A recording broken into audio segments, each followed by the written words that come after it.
Hi guys, welcome to பிரியோஸ் moment. Already part 1ல் kitchen clean பண்ணுறதும் அண்ட் சுண்டக்கடலை வேக வைக்கிறதையும் பார்த்துருப்போம். அந்த சுண்டக்கடலை இன்னும் வெந்துகிட்டே இருக்குது. ஸோ அப்படியே வீடியோ கண்டினியூ பண்ணிடலாம்.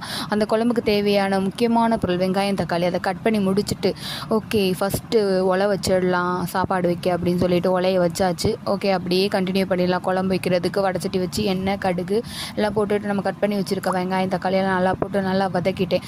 ஆல்ரெடி நான் வேறு குழம்பு வைக்கிறதுக்கு தேங்காய் வறுத்து வச்சுருந்தேன். ஓகே அந்த தேங்காவே இதில் யூஸ் பண்ணிடலாம், எதுக்கு வேஸ்ட் பண்ணுறதுக்குன்னு சொல்லிட்டு அந்த தேங்காயில் கொஞ்சோண்டு வதங்கின வெங்காயம், தக்காளி எடுத்து அப்படியே எடுத்து வச்சாச்சு. கட் பண்ணி வச்சுருக்க கத்திரிக்காயை எடுத்து போட்டு நல்லா வதக்கிட்டு தேவையான மிளகாத்தூள், சில்லி பவுடர் எல்லாத்தையும் போட்டு நல்லா வதக்கி எடுத்தாச்சு. அப்படியே ஆல்ரெடி வேக வச்சுருக்க சுண்டலையும் போட்டு நல்லா வதக்கி தேவையான அளவு தண்ணியெல்லாம் ஊற்றி, எவ்வளோ தண்ணி வேணுமோ நம்ம இஷ்டத்துக்கு ஊற்றிக்கலாம். ஊற்றிட்டு புளியும் ஊற்றி நல்லா இது பண்ணிவிட்டு நான் எடுத்து வச்ச தேங்காவையும் பேஸ்ட் பண்ணி அரைச்சி ஊற்றி குழம்பு ரெடி, சாப்பாடு ரெடி, எல்லாம் போட்டாச்சு.